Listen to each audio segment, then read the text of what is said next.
Good morning. Thank you very much. Please be seated.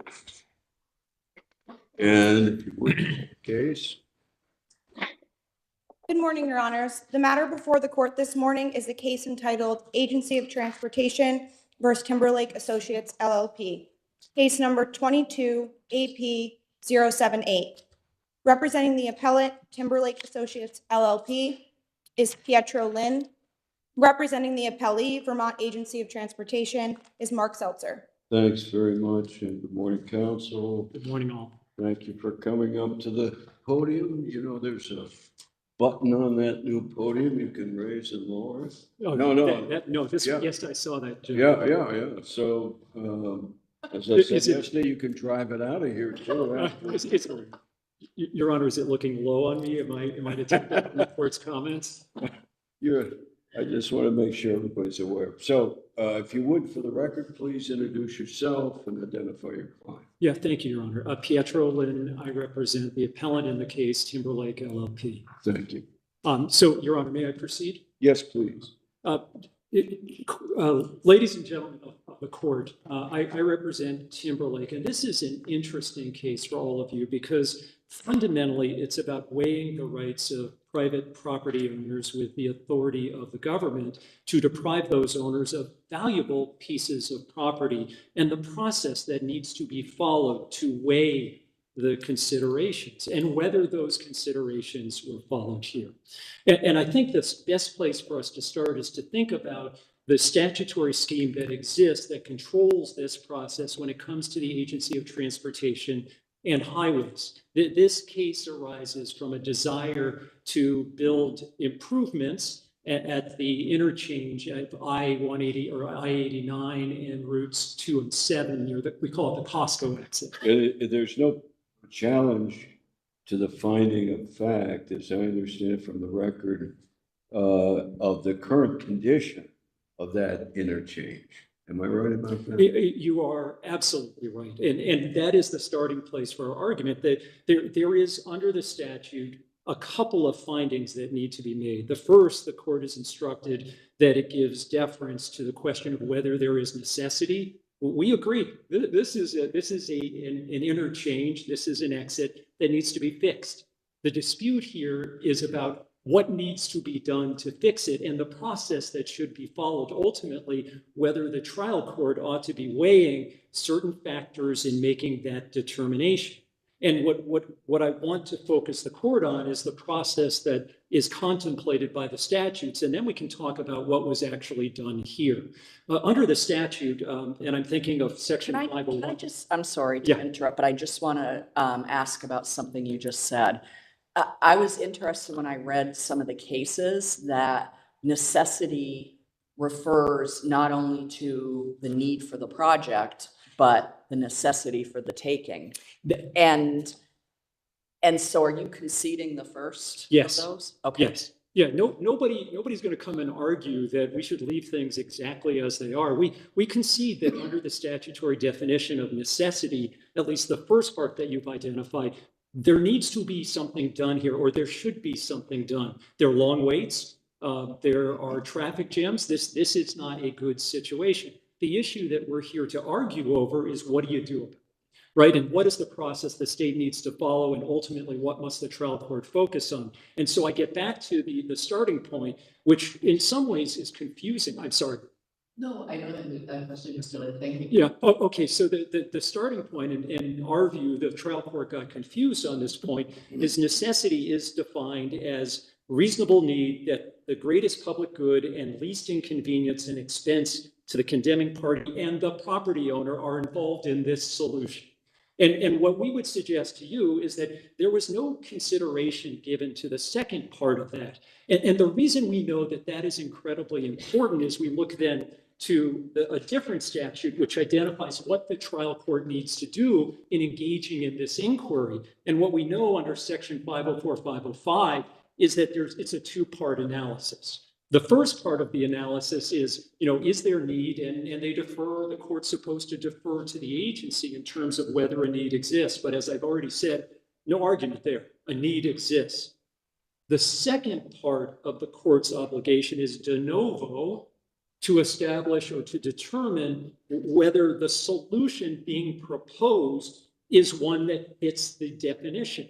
And so what we're arguing today is that we need to parse out the two issues. Whether there's necessity, I think that's a fairly easy one to establish generally, and in this case in particular, but then whether this solution satisfies with a de novo review, whether it is reasonable considering the impacts both on the property owner on the one hand and the state on the other. And the goal is to make it less expensive and less inconvenient.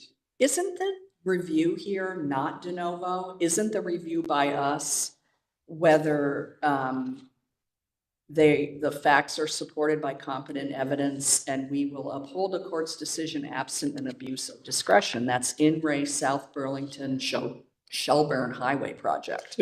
Judge Carroll, 100% right. We're not arguing that you need to retry this case. I thought you just said it was a de novo review. I meant the trial court level, right? The trial court needs to Okay. engage in a de novo review under the statutory language. And I would suggest to you that the court didn't do that the court somehow mixed and matched and found that all of these things blended together. And I see my lights beeping here, but so let me get to the factual argument and how it fits into that conceptual legal framework. The evidence here is that there were two solutions that were identified as satisfactory under the scoping study. And I would add parenthetically that nobody who really understood the scoping study came to testify at trial. People came and said, yes, the scoping study was done. We didn't do it, and we rely on it, and we think that it's a good solution. There are two solutions. One is conventional. Let's widen the road, something that we see often in Vermont and elsewhere. Or in the alternative, let's do this really cool engineering thing, which is called divergent diamond interchange. And it's funky, right? Like if you've seen it, we all look at it and go, wow, that's kind of cool. But that's not the measure, whether it's cool or not. The measure is there a satisfactory solution that does the least amount of harm to private property rights, that costs less? And that's one of the factors. But where do you get that? Where do you get that? Yeah, I mean, I feel like you have a real uphill battle here, to be honest. I mean, we presume, It's very disappointing. well, just being out there. Yeah. We presume the agency's determination of necessity and takings is correct, absent some kind of bad faith or abuse of discretion. And so how do you meet that bar? Yeah. So what I'm arguing, I think probably inartfully, is that it's a two-step analysis. The necessity issue is really within the discretion of the agency, and we defer to it at the trial court level. The second issue is de novo, which is this project sufficient to satisfy the statutory criteria, which in this case include greatest public good and least inconvenience and expense, right? So inconvenience and expense are built into this de novo review. And I would suggest to you, it's not something that the trial court engaged in. And if we think about what it actually cost, the solution that everybody agrees is conventional and not as fun, but adequate, is less expensive and substantially so, and doesn't require that land be taken from my client. And before I quiet myself and sit down, this is a significant taking for my client, because this is the most prolific, profitable gas station in the Champlain Farms family. And the concept that we're going to lose a significant piece of our parking lot, and it will be harder for trucks to come in and turn around. And the solution from the state is we'll just drive over the median. That's unacceptable. And we would argue to you that if the court had engaged below in that kind of analysis, it would have easily come to the conclusion that the conventional solution was the best one, but it didn't engage in that analysis. There was no evidence presented on that analysis. And I would take it back even a step farther to the necessity finding by the agency. If you look at the language of the necessity finding, where they make a finding both as to the need for the project and the kind of project to do, that analysis appears nowhere. And for that reason, it is deficient and should not support ultimately a judgment of condemnation against my client. How important is it, the complexity of this project, which reviewing the information, it seemed like it was extraordinarily complex with the amount of material, the amount of what was going on and what was trying to be accomplished. And how should that be factored in? I guess what I would say is this, Your Honor. I don't think that in the end, how hard it is to do it, how hard it is to imagine the work that was going to be done for the trial court is really all that germane. Those are not criteria in the statute. I think we distill it to its essence because what we're talking about is depriving parties of their property rights. And so the real question is, under the statute, is this the solution that does the most public good with the least expense and inconvenience to everybody, including the state? And again, for the reasons that I talked about earlier, this is the more expensive, although engineering-wise more elegant solution, but it does the most harm and creates the most inconvenience and is the most expensive. And that should have been part of the analysis below, and it appeared nowhere. That is our position. Thank you. Thank you. We'll hear from counsel for the appellee, please. And if you would, introduce yourself and identify yourself. Good morning, Your Honors. May it please the court. My name is Mark Seltzer. I'm an Assistant Attorney General with the state, and I'm representing the Agency of Transportation in this matter. Thank you. We ask the court to affirm the trial court's determination that the agency acted in good faith, did not abuse its discretion in establishing necessity of the project at exit 16 in Colchester, Vermont. The trial court's necessity determination is supported by competent evidence, and their de novo review for parcel 7A and 7B is supported as well. Attorney Lynn was talking about the concern with respect to the de novo review that was considered by the trial court. The trial court went through those steps and reviewed parcel 7A and 7B and the need for it. Did the trial court, I mean, I think I know what your answer is, but I'm going to ask it so we can get a response here. Did it consider alternatives that would reduce the impact on the appellant's property? Yes, and it actually also implemented alternatives for the appellant's property. The initial scoping study had the 4 different alternatives that Mr. Lynn discussed. And then after the DDI, diverging diamond interchange, was chosen, the agency then went and looked at ways to minimize impacts on their parcel, specifically looking at traffic modeling into the property, making sure that truck turning radiuses could be accommodated, as well as ensuring that queuing would be reduced around the parcel, but specifically appellant's concern with respect to large trucks being able to exit, incorporating the recessed curbing at the center island so that trucks could be able to make a graceful curve out. What about reducing the width of the lanes themselves? Was that considered? It was considered, Your Honor, but it's not something that works well with the intersection design. So what is the standard for our review in terms of whether or not the state engaged in an adequate review of alternative solutions to what everyone agrees is a terrible problem? It's a competent evidence standard is what this court is looking at.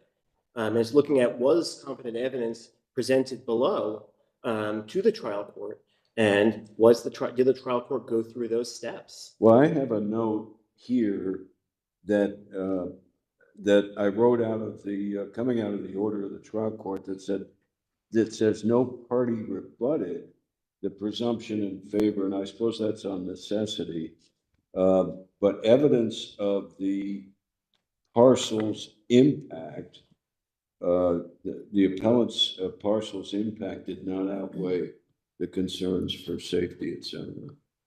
That's correct. Is That's that correct, Mr. Justice. is that your argument? Yes, that's correct, that the elements of the project were key to moving forward with the safety of the intersection as well. As I recall, the divergent diamond solution is considerably more expensive than the conventional solution. What's the justification for all the extra expense? So, Your Honor, one of the big elements of the diverging diamond interchange is being able to make a left turn without having to cross oncoming traffic. There are a number of accidents that happen at the current intersection, and by creating the double diverging diamond, which is that approach with the islands in the center, allows a vehicle to make a left turn onto the interstate without having oncoming traffic coming the other way. So by doing that, you're allowing vehicles to make a left turn, and it's basically a dance. What happens is you have traffic lights at each of the islands that sort of orchestrate that. It also helps with queuing. It reduces queuing for vehicles because you have multiple places for them to stop, and you have shorter queuing at stoplights. We've also implemented a multi-use path for bicycles and pedestrians, which there isn't currently now, and with the conventional alternative, that might not be possible as well. Mr. Seltzer, I just want to get back to our Chief Justice question about competent evidence again. Is it under 505, 19 VSA 505, that a finding of good faith and appropriate discretion in a necessity determination allows the trial court to bypass de novo review of the 7 prongs of the necessity determination?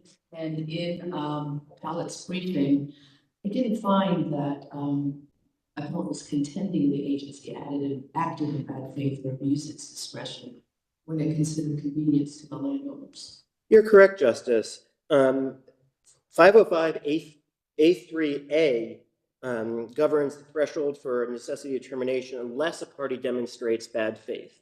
And you're correct, they did not demonstrate bad faith for the project as a whole, or for even the determination for parcel 7A and 7B. It seems like what's being argued today is just the limited review by the trial court of their specific parcel 7A and 7B. And that's the de novo review that was discussed.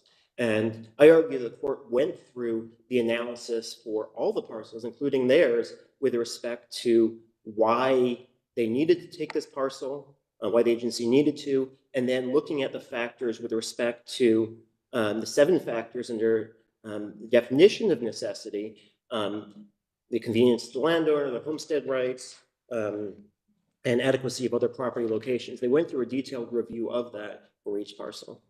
Thank you. There are no further questions from the judges.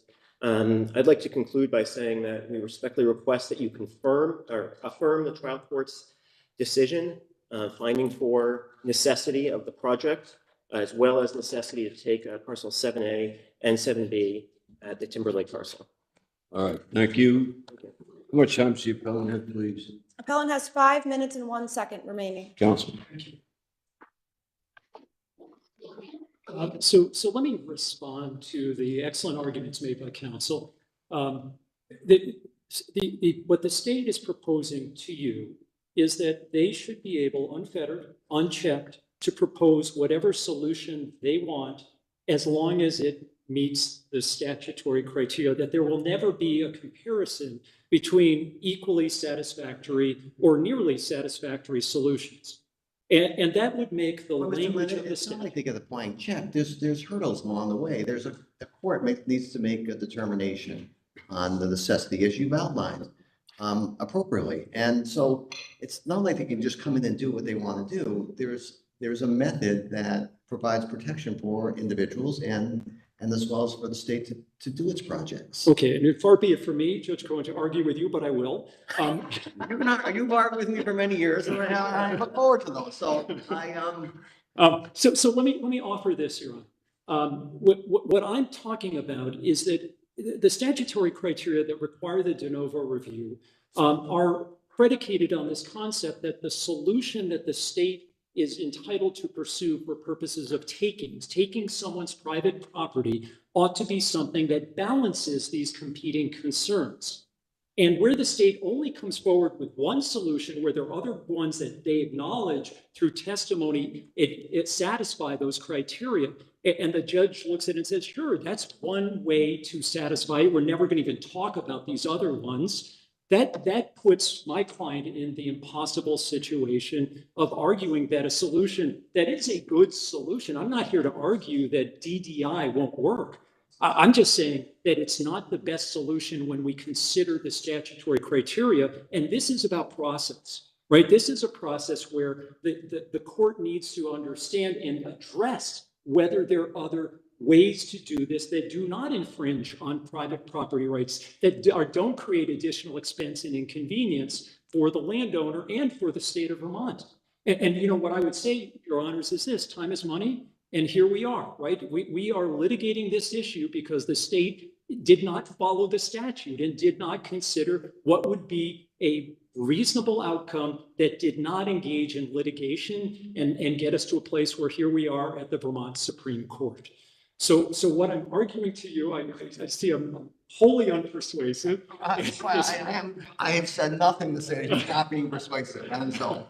What I'm saying is this: there needs to that to give the statute the meaning that I argue to you that it has. We have to get to a place where the burden is on the state to prove that this solution is one that makes sense given the statutory criteria. And what we're arguing is they didn't do that. The court didn't address it. And here we are with what I'll call the Cadillac. This shows how old I am. The Cadillac solution, right? And then we're here only with the Cadillac solution. Maybe the Chevrolet solution was a good one too, and better fit the statutory criteria. But where is that? Where is that? I don't know that that's in any statute, that the court needs to compare options.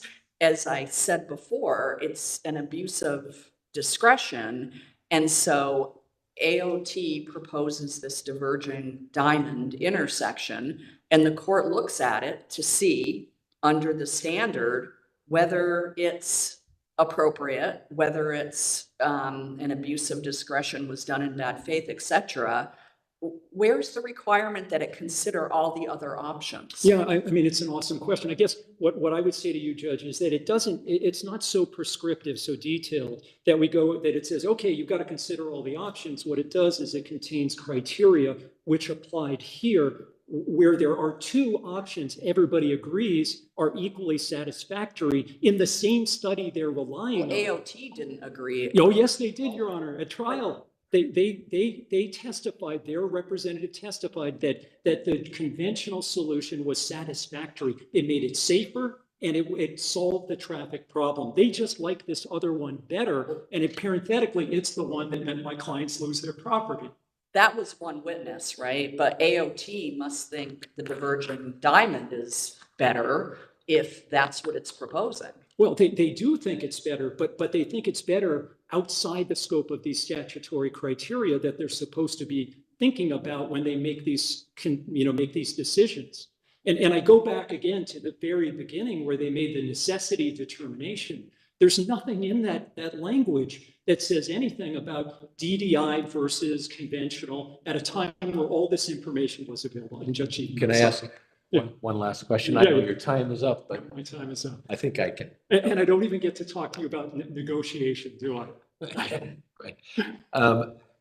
As I recall, the go-to person for the scoping study was never identified. I read where people say, yeah, I read the scoping study and I agree with it, but what's the impact or import of not producing the person who actually compiled this scoping study? Yes, I mean, my reaction as I was getting ready here today is, don't you have to have somebody competent to say, this is the study we did, this is how we reached these conclusions, this is why DDI is better, meaningfully better, even considering these factors that exist in the statute that may militate against it, and none of that appeared. What we had is Mr. LaCroix, who is an excellent employee of the state, good witness, who said, yeah, I looked at DDI and I tweaked DDI a little bit for this project and I like it and it's good.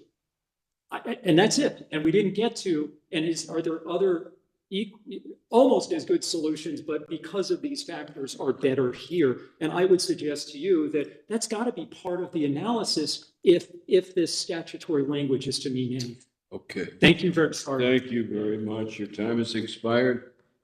Please call a conclusion of the hearing. The next hearing for the court is scheduled for 10:45 this morning. Thank you both.